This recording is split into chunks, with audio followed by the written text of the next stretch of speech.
Oke, kita mulai aja. Bismillahirrahmanirrahim. Assalamualaikum warahmatullahi wabarakatuh. Waalaikumsalam warahmatullahi wabarakatuh. Waalaikumsalam warahmatullahi wabarakatuh. Ya, gimana kabarnya? Sehat? Sehat, Pak. Dan selalu dilindungi oleh Allah Subhanahu wa Ta'ala ya, dalam kondisi apapun. Meskipun saat ini di lingkungan kita masih. Waalaikumsalam, Pak. Waalaikumsalam. Ya, meskipun di lingkungan kita masih pandemi. Bosan nggak sih? Bosan banget. Dimulai dari awal April ya, ke pertengahan Maret ya, 2020. Saat kalian kelas 6 ya, kelas 6. Tiba-tiba disuruh ke rumah belajar.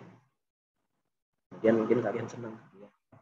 Ini libur lama 3 bulan, 4 bulan, rasa jenuh sampai 1 tahun ya, lebih sampai sekarang.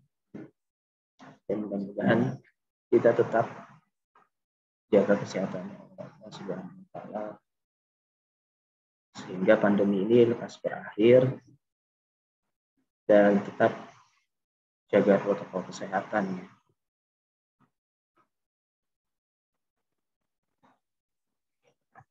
Jaga jarak, masker,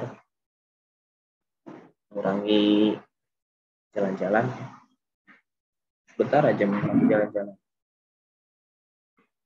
Oke, insya Allah pada kesempatan kali ini kita akan melanjutkan materi tentang gerak ya, masih tentang gerak. Cuma pembahasan geraknya lebih ke arah fisika. Saya share. Suara saya terdengar jelas kan ya? Terdengar nggak suara saya? Dengar Pak, kedengar. Ya.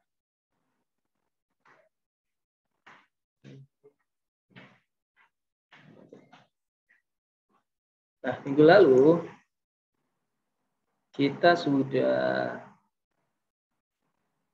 mempelajari tentang sistem gerak.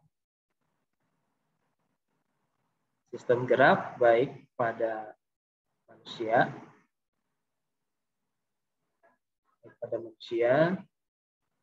maupun pada tumbuhan. Nah, yang tumbuhan ini ya berbeda sistemnya dibandingkan dengan manusia. Ya. Jadi sistem gerak pada tumbuhan itu berbeda dengan sistem gerak pada manusia. Manusia dan tumbuhan sama-sama memiliki ciri makhluk hidup. Apa cirinya? Yaitu gerak. Jadi kalau misalkan ada makhluk itu kan yang ada di alam semesta ya, dan dia tidak memiliki ciri kehidupan, contohnya gerak, maka tidak dianggap atau tidak mungkin disebut sebagai makhluk hidup. Ciri adalah selain bergerak, nafas, kemudian makan makanan, kemudian peka terhadap pasangan, ya, kemudian mengeluarkan zat sisa dan. Nah, kemarin dalam video pembelajaran yang Bapak berikan itu, Bapak menjelaskan tentang gerak pada tumbuhan. Ya. Apa bedanya gerak manusia dengan gerak tumbuhan? Ada yang bisa jawab? Sambil mereview. Ada? Apa bedanya gerak manusia dengan tumbuhan? Yang paling simpel aja. Menurut kalian, bedanya gerak pada tumbuhan dengan manusia? Ada yang menjawab? Bude mungkin. Sini ada Bude atau Firly. Coba Firly. Apa bedanya gerak pada tumbuhan dengan manusia? Apa Firly? Jackson. Atau Nandana deh, Nandana. Apa bedanya gerak pada tumbuhan dibandingkan dengan gerak pada hewan? Coba Nandana.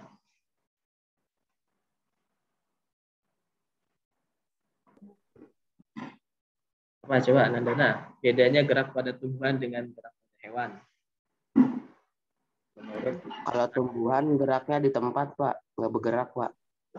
pada tumbuhan geraknya di tempat, dia bergerak ya. Betul ya, pada tumbuhan geraknya tidak berpindah posisi. Ya. Kalau manusia pindah posisinya ya. Ini kayak saya nih.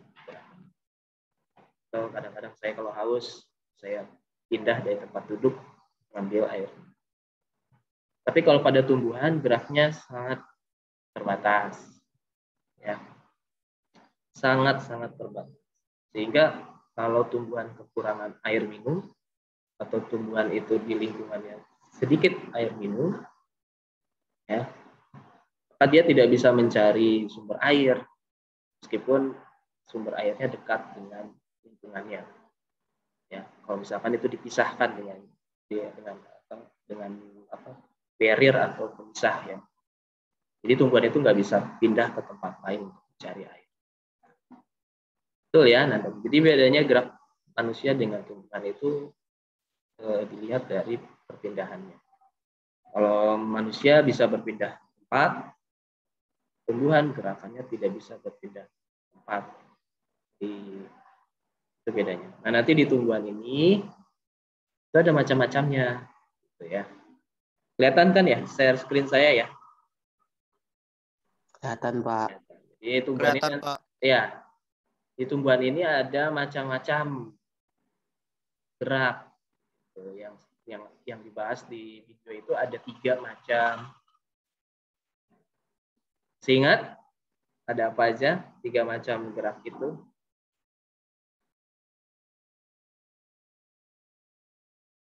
Ingat nggak?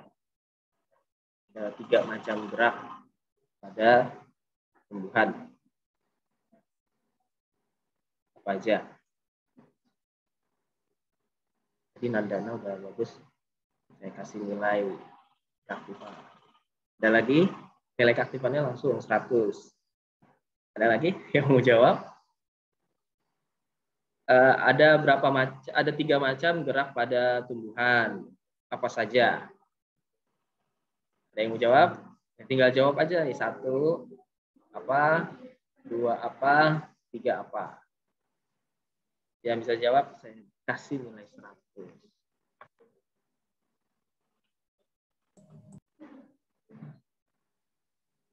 Oke, coba Ula. Ini Ula baru datang atau gimana? Baru. Oh, baru datang. Nah, langsung saya kasih pertanyaan. Pertanyaannya ada 3 macam gerak pada tumbuhan. Apa saja gerak pada tumbuhan tersebut? 1 gerak endonom, 2 gerak higroskopis, 3 gerak esionom. Nah, Ula baru datang dapat 100.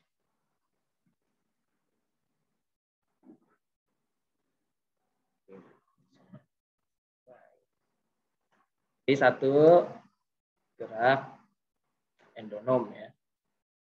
Gerak endonom. Yang kedua gerak higroskopis.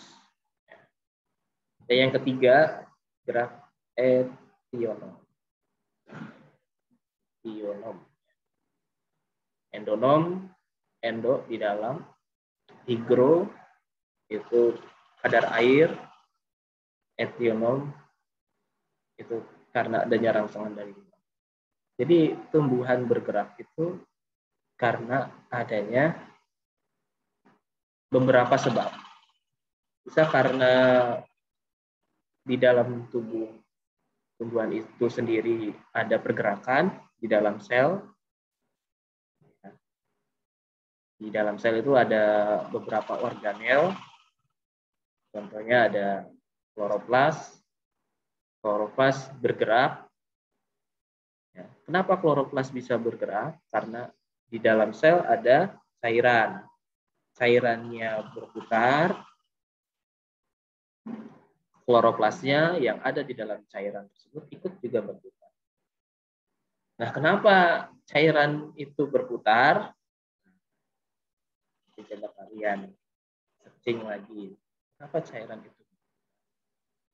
Nah, ini terkait dengan adanya rangka sel. Ada namanya rangka sel. Itu nanti kalian bisa lihat kenapa rangka sel ini bisa bergerak ya. Jadi nanti dihubungkan dengan adanya energi di dalam sel. Di mana dapatnya energi? Dari makanan yang ada di dalam tumbuhan itu. Jadi kalau belajar itu diawali dengan question, pertanyaan. Itu juga banyak diajari oleh pendahulu-pendahulu kita, pahlawan kita juga sering, terutama siapa ya, ada satu pahlawan Kiai Haji Ahmad Dahlan. Nah, itu selalu mengajarkan kepada muridnya untuk memulai pembelajaran dengan pertanyaan. Apa yang ingin kalian ketahui akan tentang sistem gerak? Kenapa gerak itu bisa disebut sistem dan lain-lain? Nah,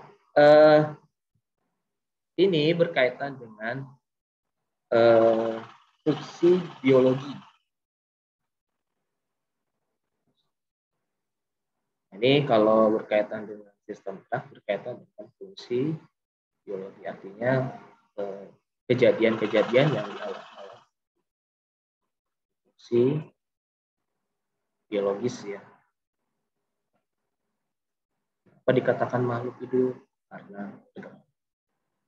Nah, gerak juga dibahas secara fisika. Ya, gerak juga dibahas secara fisika.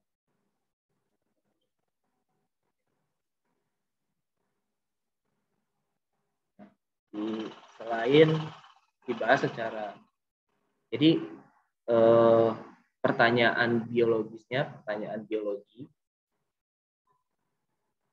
ya, biasanya pertanyaan biologi itu bagaimana, kok bisa ya, bagaimana prosesnya, ya, bagaimana prosesnya, bagaimana makhluk hidup bisa bergerak, ya. Biasanya terkait dengan proses dan makhluk hidup kenapa bisa bergerak, ya, terus kenapa makhluk hidup bisa bergerak, bagaimana, kenapa, itu pertanyaan-pertanyaan biologi ya.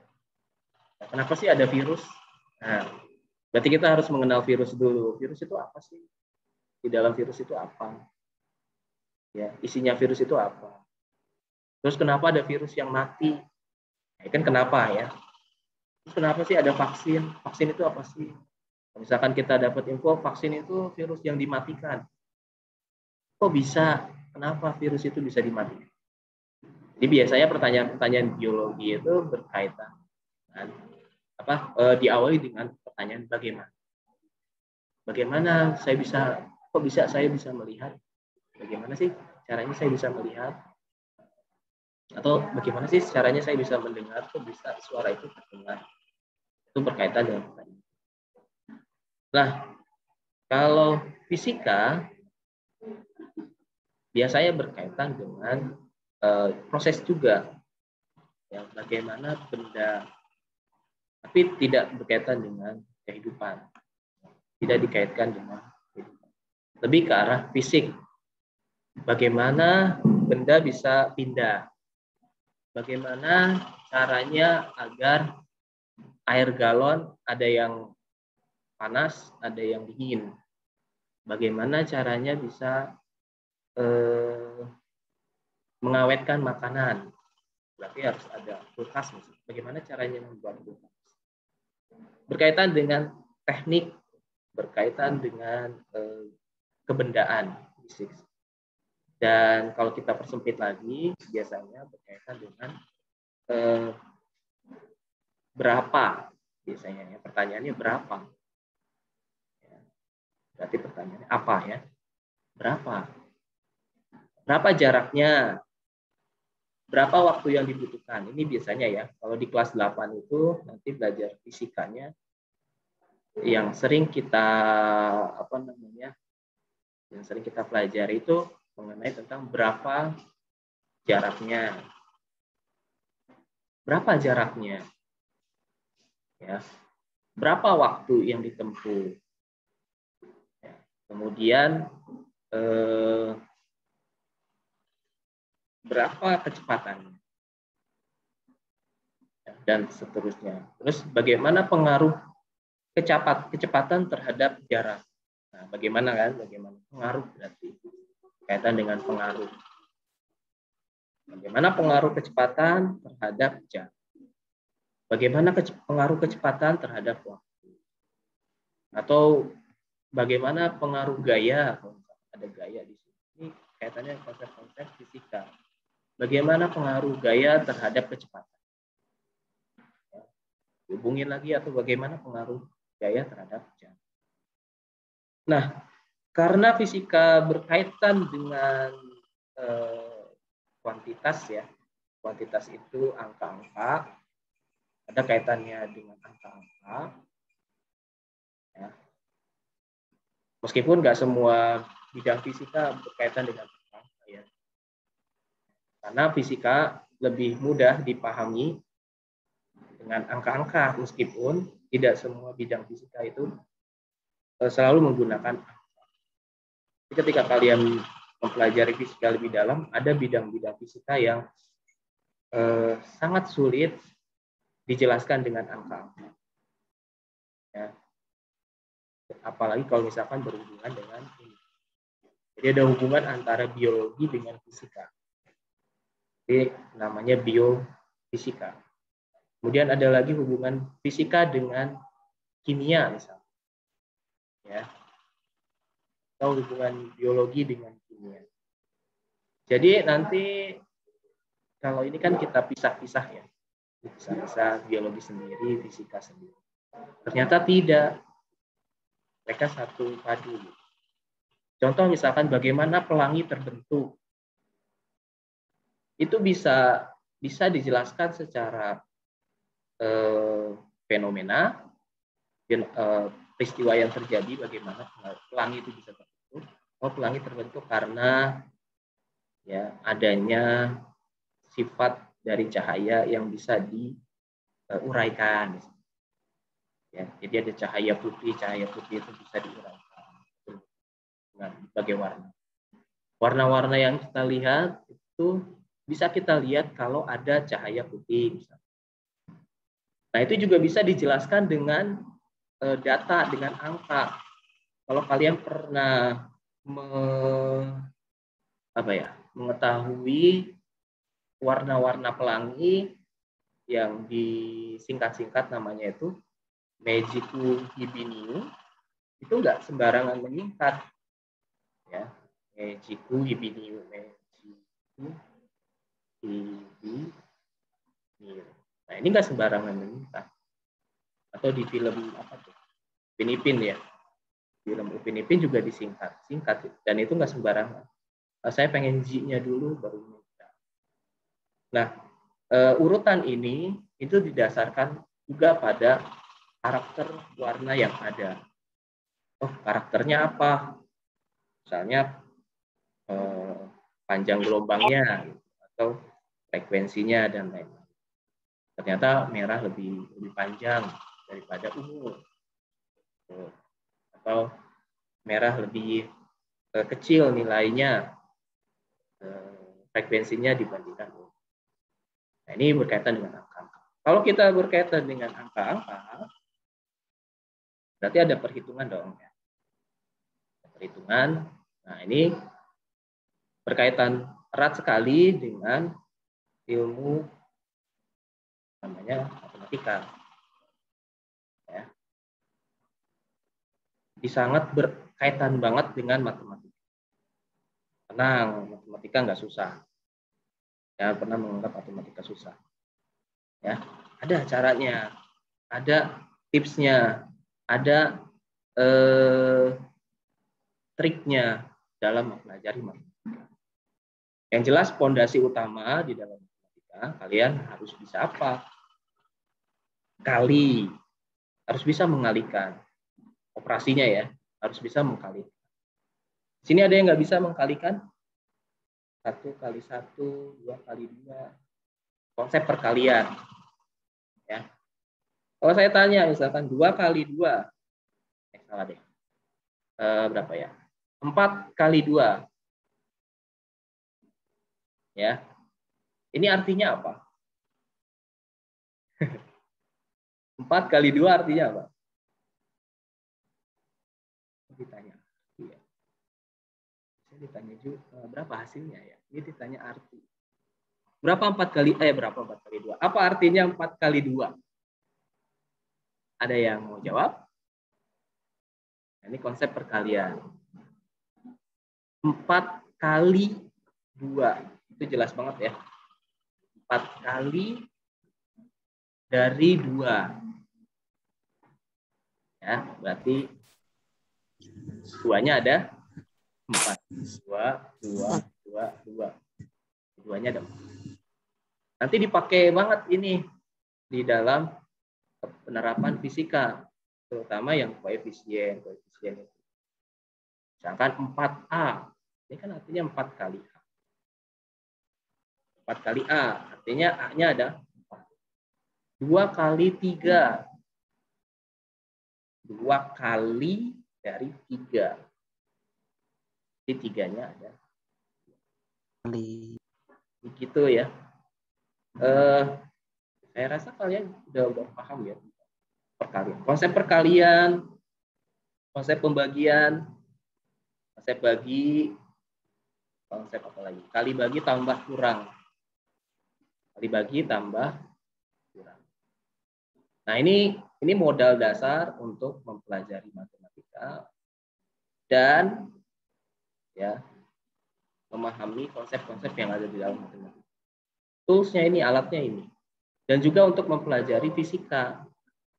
Untuk kelas 8 ini nggak banyak konsep matematika yang ada ya. Palingan di kelas 8 itu konsep yang paling sering itu perbandingan.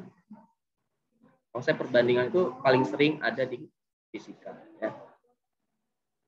Jika semakin jauh jarak, maka berkaitan dengan waktunya juga semakin jauh ya misalkan. Ya, misalkan kecepatan. Kita nyambung aja ke kecepatan. Kecepatan itu di dalam fisika juga dipelajari tentang satuan. Dulu ya kelas 7 kita udah belajar tentang besaran dan satuan. Penting sekali mempelajari satuan di dalam fisika agar kita mengetahui nilai ini ukurannya apa. Misalnya ukuran apa ya? Ukuran baju saya 3. 3 apa? 3 apa ya ukurannya? Ini penting banget gitu. Ya. Contoh misalnya, kalau kalian ngelihat speedometer di motor ya. Nah, ini yang berkenaan dengan kehidupan sehari-hari. Kalian lihat di speedometer itu ada 30 km per H gitu. Speedometernya dilihat kalau di Matic itu suka ada yang manual, ada yang manual itu pakai jarum, ada yang analog itu ya kelihatan langsung berapa. Nah, ini artinya apa? Menanyakan artinya apa artinya? Apa artinya? 30 km per H. Kilometer jaraknya, H ini hour. Jam.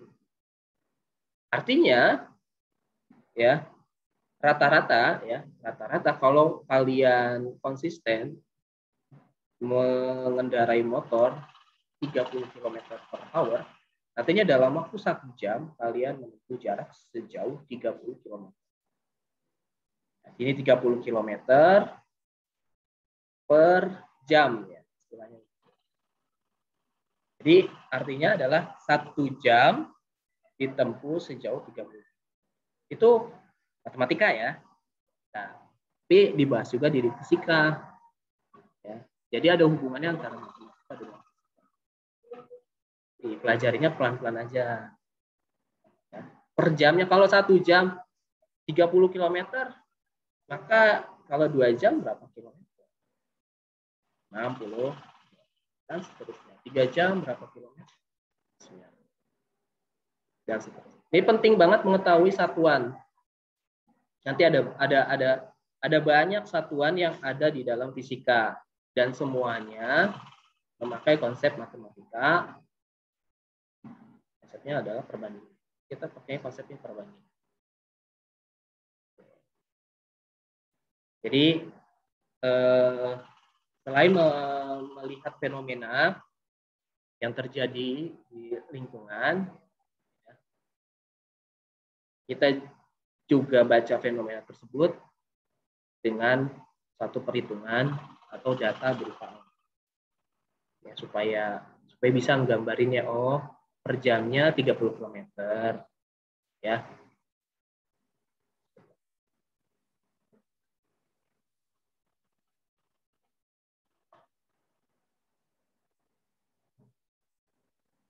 Bentar ya.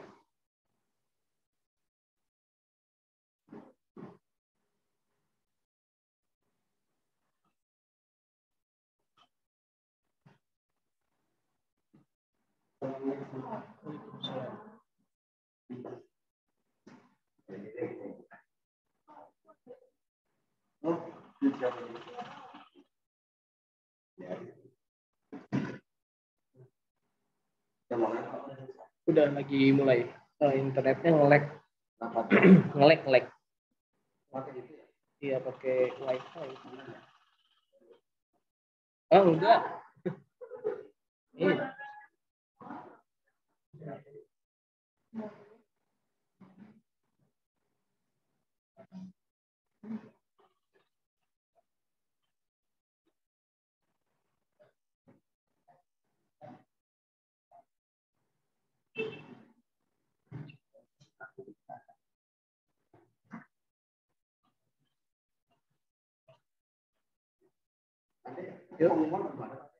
Mana?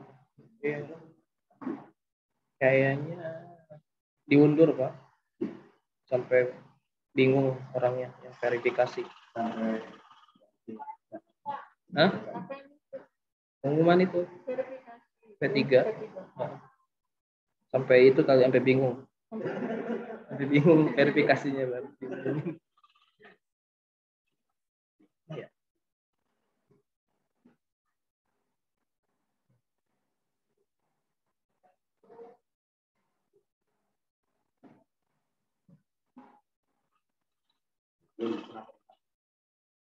Ini ada di sini fungsinya. Itu tuh di live ada di situ tuh. Ambil aja.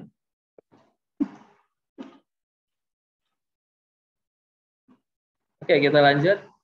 Suara saya terdengar nggak? Terdengar, Pak. Oke, Dengar, kita Pak. lanjut ya. Nah, kita lanjut ke materinya. Hari ini kita materinya ya, fisika, penjelasan fisika. Biar nggak kaget dari kelas 7. Kaget, Pak, fisika kok angka semua ya? Ya. Sebenarnya sih nggak angka semua ya. Kita lebih kepada fenomena. Tapi untuk membuktikan fenomena tersebut, kita butuh data, kita butuh formula. Ya. Contoh Habibie ingin mengetahui keretakan pada pesawat terbang, butuh formula untuk bisa membuktikan agar bisa disimulasikan, dengan suatu model. Jadi formula itu dibutuhkan untuk bisa memodelkan peristiwa agar bisa dicari pemecahan masalahnya. Kayaknya penting sekali matematika dalam kehidupan kita. Nggak hanya di kehidupan apa nih? Kehidupan di dunia ya, tapi untuk kehidupan di akhirat juga penting. Banyak pada orang yang belajar waris ya. Itu ada perhitungannya juga. Waris, kemudian zakat, ya.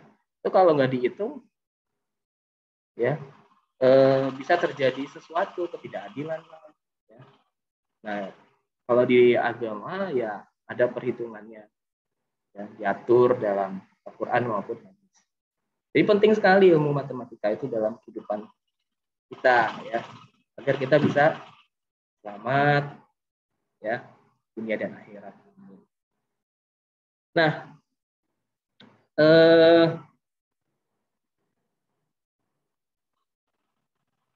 ini masuk ke konsep gerak, ya. Gerak benda, ya, sini gerak benda.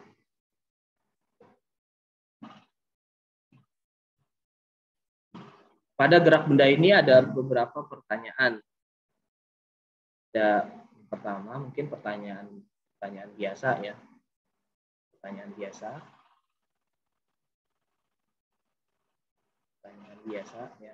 Misalkan apa sih itu gerak? Apa itu gerak? Ini pertanyaan biasa. Apa itu gerak?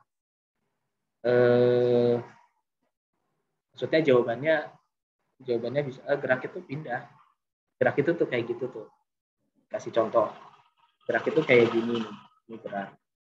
Itu pertanyaan biasa. Maksudnya bisa dijawab dengan langsung. Ini pertanyaan yang bisa dijawab langsung. Tapi pertanyaan ini juga bisa dijawab dengan yang kedua, itu pertanyaan secara fisika. Menurut fisika, gerak itu apa sih? Ya, apakah sama dengan kita menjawab pertanyaan menjawab sama dengan jawaban yang biasa? Apa itu gerak? Itu ya kayak gini gitu. Tinggal kasih contoh. Sama pertanyaannya dalam fisika, apa itu gerak juga. Dan yang ketiga, pertanyaan secara matematika. Nah, pertanyaan secara matematika dan fisika, atau jawaban secara matematika dan fisika dari pertanyaan apa itu gerak, ini mirip-mirip. Kalau fisika lebih kepada apa yang terjadi, ya. Terus bagaimana titiknya. Kalau matematika berupa angka. Kita jawab, ya, secara fisika. Apa itu gerak? Secara fisika, gerak itu berpindah posisi. Jadi secara fisika, gerak itu berpindah posisi. Ya, posisinya pindah. Tentunya harus jelas, ya, posisinya harus jelas, yang namanya patokan dia berpindah. Kalau saya kasih contoh, misalnya, menurut kalian, ini ada 2 pulpen, kelihatan ya? Kelihatan nggak? Ada 2 pulpen. Kelihatan, Pak. Menurut kalian ini bergerak nggak? 2 pulpen ini. Bergerak, Pak, bergerak. Bergerak. Ada yang mengatakan ini tidak bergerak? Ada? Gak apa-apa. Bebas. Ya. Kalau saya bisa 2 jawabannya. Bisa bergerak kalau patokannya saya. Ya, dia berpindah terhadap saya. Nah, ini berpindah terhadap saya nih. Mendekat, menjauh. Tahu ya konsep itu ya? Dari STK ya. Mendekat, menjauh, mendekat, menjauh. Kenapa bisa tahu mendekat, menjauh? Karena patokannya saya. Patokannya Pak Ade. Ya. Pak Ade mengatakan ini dekat karena patokannya Pak Ade. Pak Ade mengatakan ini jauh karena patokannya PAD. Nah, di fisika juga begitu. Harus dilihat. Ya. Jadi dikatakan berpindah posisi kalau jelas patokan. Nah, ini bisa dikatakan tidak bergerak. Kedua pulpen ini dikatakan bisa tidak bergerak. Ya, yang pulpen yang ini ya, yang agak gemuk ya, yang agak gemuk dengan pulpen yang agak kurus. Ini bisa dikatakan tidak bergerak kalau patokannya di antara mereka. Ya. Kalau patokannya di antara mereka ya, bukan patokannya saya atau kalian. Jadi patokannya di antara mereka. Ini dikatakan tidak bergerak. Ya. Kenapa? Atau seperti ini. Ini dikatakan tidak bergerak. Ya. Karena mereka tidak berubah tempat, berubah posisi. Kecuali kalau seperti ini. Di antara mereka ini ada patokan. Patokannya misalnya pulpen yang agak kurus ini ya. Ini patokannya. Ya. Yang bergerak ini. Kalau seperti ini,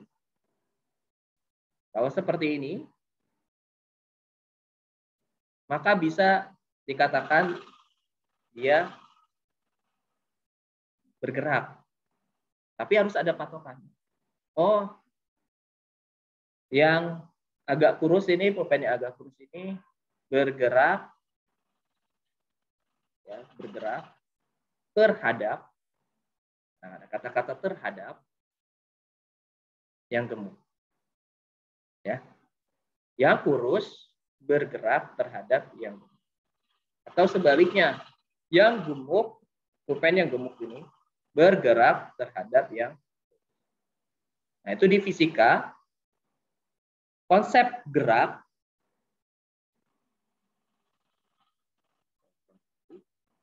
di fisika, konsep gerak itu harus jelas. Bergerak terhadap siapa? Ini sekaligus ini juga ya, mengasah analisa kita. Jadi kalau misalkan kalian jadi seorang ilmuwan atau seorang hakim atau apapun lah, ya. Jadi harus punya kejelasan, ya, bergerak, ya, analisanya seperti apa. Ya. Kalau memang dikatakan bergerak, bagaimana dia bisa dikatakan bergerak? Oh, dia bergerak terhadap, oh iya, bisa diterima, dia bergerak. Ya. Jadi ini tergantung, ya, tergantung patokannya, tergantung patokan. Ya, patokannya siapa? Ya, fisika ya. Nah, matematika berkaitan dengan angka-angka. Berapa perpindahan, ya. Berapa perpindahan yang dilakukan oleh benda tersebut terhadap benda lain. Itu di matematika. Ya. Nah, dari pengertian ini, ya, pengertian secara fisika mengenai gerak itu berpindah posisi tergantung patokannya, maka berarti gerak itu relatif dong ya, tergantung yang amat ya enggak. Saya mengatakan itu bergerak, tapi Bapak tidak mengatakan itu bergerak, atau bahkan Bapak mengatakan dua pendapat, bisa bergerak bisa tidak. Berarti gerak itu bersifat namanya relatif ya. Bergerak itu sifatnya relatif. Contoh misalnya kalian lagi jalan, kemudian melihat bulan, tapi seakan-akan bulan itu mengikuti kalian. Pernah nggak kayak gitu? Nah ya. Pernah. Nah, lagi malam-malam lagi jalan naik motor, terus kalian lihat ada bulan terang banget, itu seakan-akan bulan itu ngejar kalian. Nah itu yang dinamakan relatif, karena yang mengamat kalian. Tapi kenyataannya dari ilmu astronomi, ya, yang berputar itu bulan terhadap bumi, bulan berputar mengelilingi bumi dengan periode tertentu. Ya. hanya tetap sama ya, kalau nggak salah periodenya sama. Makanya penampilan bulan itu selalu tampak sama. Hanya fasenya saja ada yang purnama, ada yang setengah, dan ada yang sabit. Atau matahari. Matahari terbit di sebelah mana? Barat apa timur? Matahari terbit di sebelah barat apa timur? Ya. Matahari terbit di sebelah timur. Matahari terbit di sebelah timur, terbenam di sebelah barat. Itu kita menganggap itu seakan-akan matahari itu bergerak terhadap bumi. Padahal bumi yang bergerak mengelilingi matahari. Ya. Nah, karena kondisi itu, maka gerak itu bersifat. Makanya ada istilah namanya gerak semu. Gerak semu harian matahari. Jadi matahari itu seolah-olah bergerak terhadap bumi. Padahal yang bergerak bukan matahari ya terhadap bumi, tapi bumi terhadap matahari. Ya, jadi ini istilah definisi gerak secara fisika. Sampai sini ada yang ditanyakan?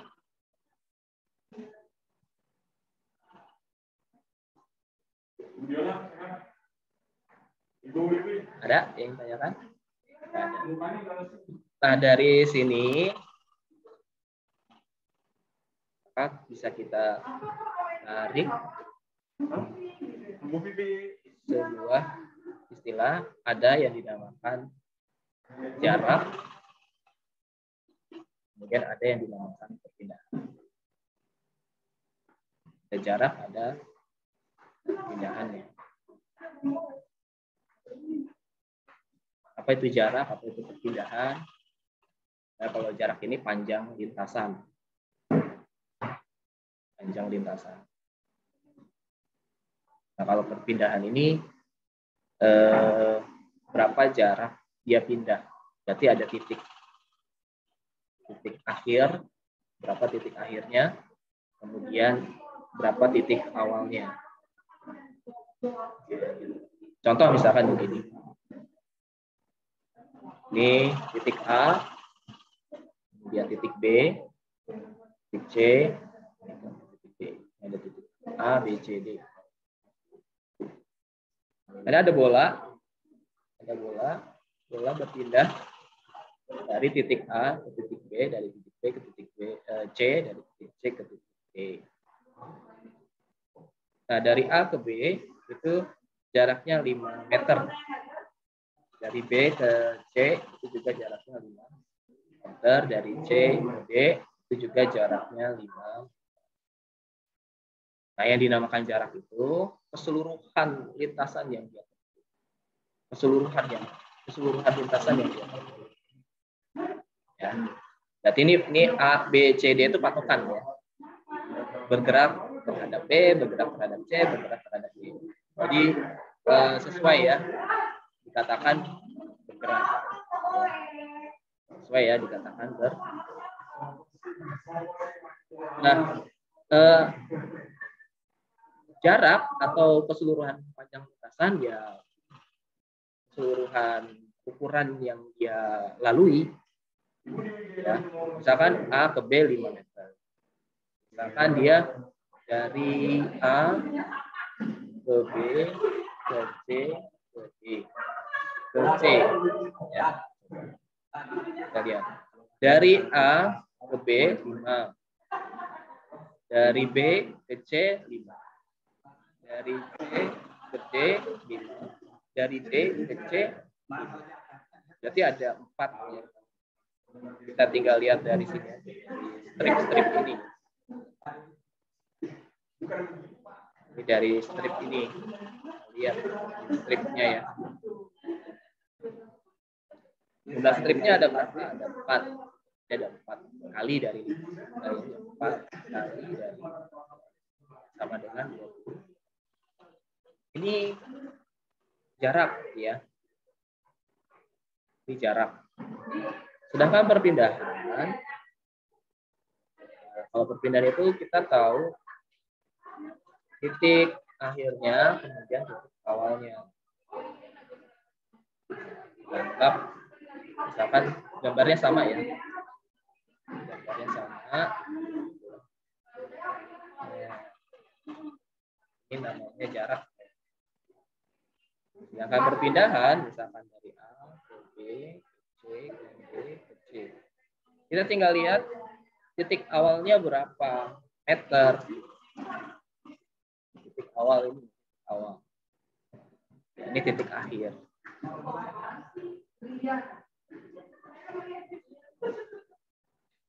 Ini titik awal. Ini titik akhir. Berapa titik akhirnya? Titik akhirnya kan ini C ya. C itu berarti 10 meter. Ya. Berapa titik awalnya? Titik awalnya di titik 0. Ya. Titik awalnya 0 meter, titik akhirnya 10. Tinggal kurang ya 10. Dikurangi 0 meter. Selisih aja. Kalau perpindahan sama dengan 10. Beda ya dengan jarak. Ini namanya perpindahan. Nah, kalau perpindahan itu melihat arahnya. Dia melihat arah. Ya, arah ya. Jadi kalau dia ke kiri matematika negatif, kalau ke kanan positif. Ya, makanya dia setelah sampai di D, dia ke kiri kan negatif. Negatif 5.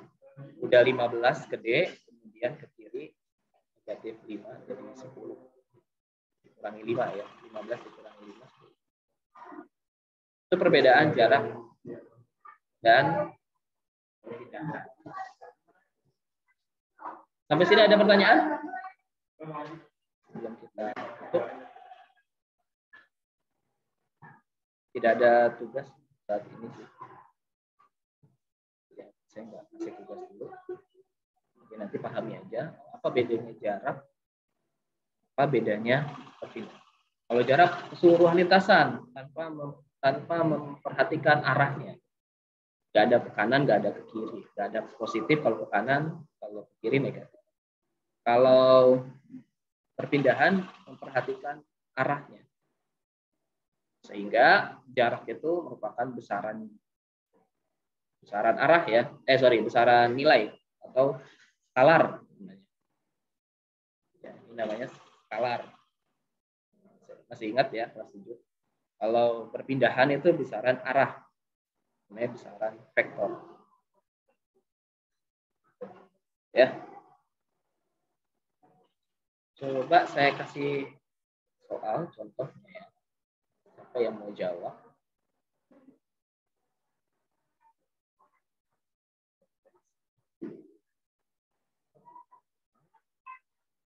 B, C, D. Benda saya taruh di B. Taruh di B. Jarak dari A ke B 5.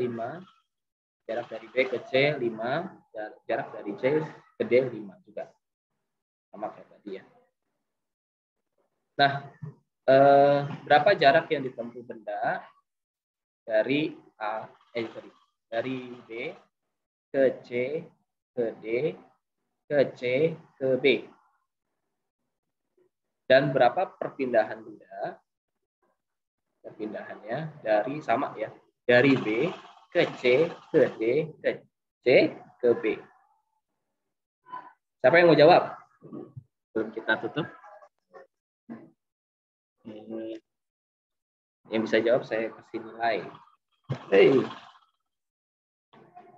Nilai ini ya, aktifan.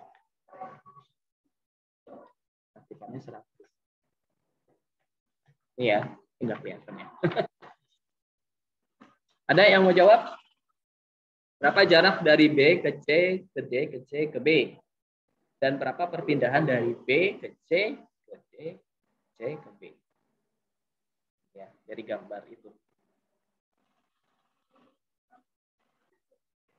Ada yang menjawab? Salah.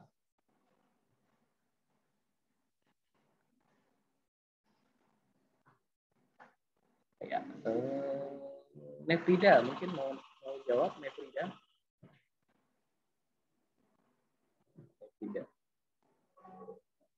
Mbak, jawab Nefrida. Atau Friska mau jawab?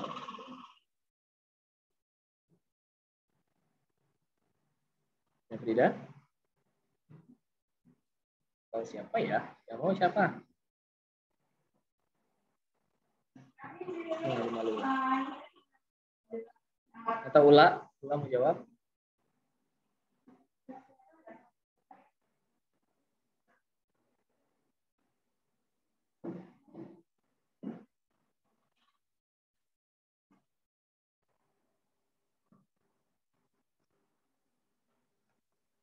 Nggak ada yang tahu ya. Nggak ada yang mau jawab. Nah, jarak keseluruhan lintasan ya. Jarak itu keseluruhan lintasan. Dia sudah menempuh berapa jauh lintasan. Dari B ke C 5.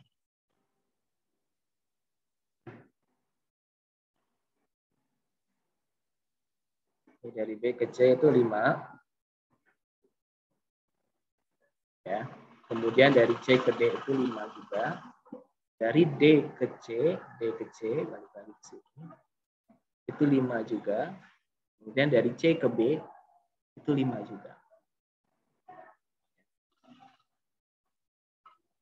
Jadi tinggal hitung aja 5. Berapa 5? Jadi 20. Nah. Terus perpindahannya. Ya. Dari B ke C 5. Dari C ke D 5. Dari D ke C karena dia ke kiri. Ya, kalau perpindahan ada arahnya. Kalau perpindahan, kalau ke kanan itu positif, kalau kiri itu negatif. Misalkan sini 0, ini 1, 2, ini negatif 1, negatif 2. Jadi kalau ke kanan positif, kalau ke kiri negatif. Ya. B ke C 5, C ke D 5, ini positif ya, karena ke kanan. D ke C ke kiri berarti negatif. Berapa ukurannya dari D ke C? Ini negatif. Dan dari C ke B juga sama, negatif. Ini B ke C ke D, ini positif 10. Dari D ke B, ini negatif 10. Jadi 10 kurangi 10, 0. Artinya dari titik awal B, dia balik lagi ke titik awal B. Titik semula ya. Berarti perpindahannya tidak ada. Dianggapnya tidak ada. Atau 0. Itu bedanya ya, jarak dengan perpindahan. Jarak keseluruhan, perpindahan membutuhkan arah ya. Sampai sini ada yang tanyakan?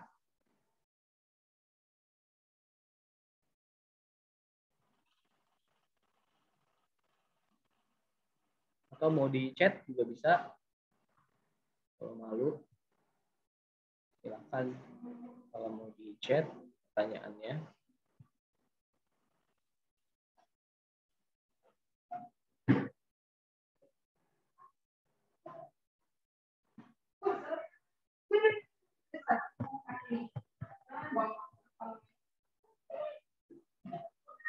Gimana? Ada? Suara saya terdengar nggak? Ini saya dicuekin. Wah.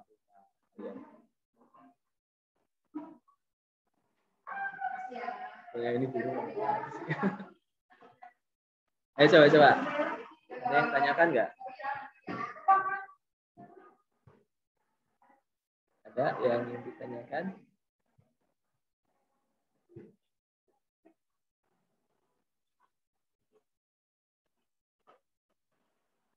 Enggak yang tanyain?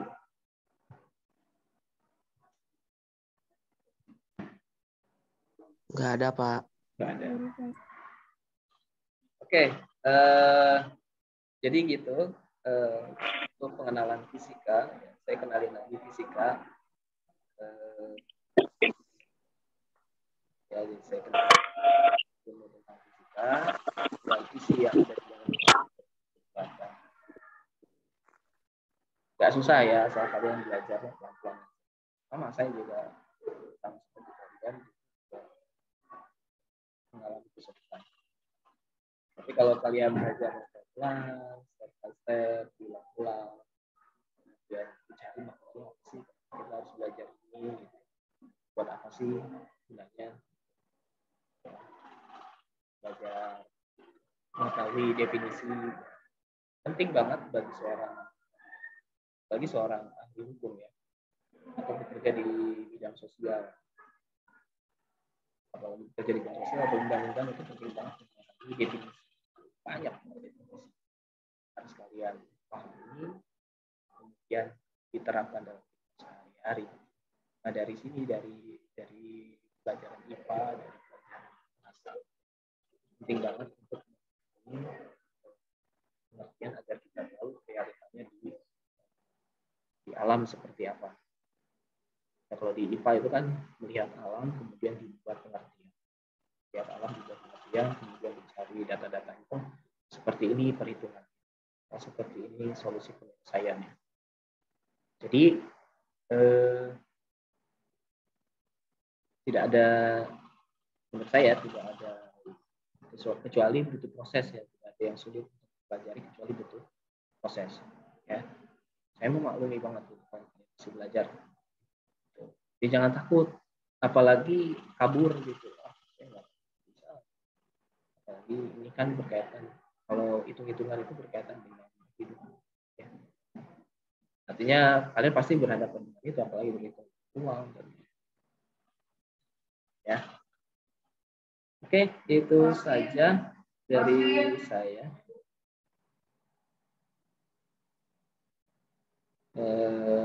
Tidak ada tugas ya. Jadi nanti yang tidak sempat masuk mungkin bisa lihat video di YouTube. Nah, ini direkam, saya akan share di YouTube hasil rekamannya. Kalian bisa ulang pelajaran hari ini. Baik ya, Bu ya. Jadi hari ini kita sudah belajar tentang apa itu fisika, kemudian konsep gerak itu seperti apa. Itu kan penting banget ya mengasah ini kita gitu.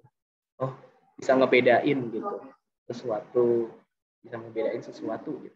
Nanti kita pakai gitu di sehari kita gitu. Dan bisa kritis terhadap sesuatu gitu. Ini mungkin nih gitu, patokannya apa? Misalkan gerak gitu kan. Kenapa benda disebut gerak itu harus seperti apa? Karakter benda disebut gerak. Kalau karakternya dia harus punya patokannya apa? Harus jelas patokannya apa. Ya. Kalau sekedar begini ya bisa bergerak, tapi bisa juga nggak bergerak. Tergantung patokannya. Kalau patokannya dia sendiri, ya patokannya terhadap dia sendiri, dia nggak bergerak. Tapi kalau dia patokannya terhadap Bapak, ya dia bergerak. Gitu. Jadi bisa ngebedain. Dan itu memunculkan ide kreatif kita gitu. Mencari sesuatu hal yang berbeda. Istilahnya out of the box ya. Out of the box. Kalian rutin belajar online ya, cari sesuatu yang kreatif yang bisa memanfaatkan dan meraih. Itu saja dari Bapak. Ya, kita tutup dengan mengucapkan hamdalah. Alhamdulillahirabbil alamin. Subhanallahumma wa bihamdika, asyhadu an la ilaha illa anta, astaghfiruka wa atubu ilaik. Assalamualaikum warahmatullahi wabarakatuh.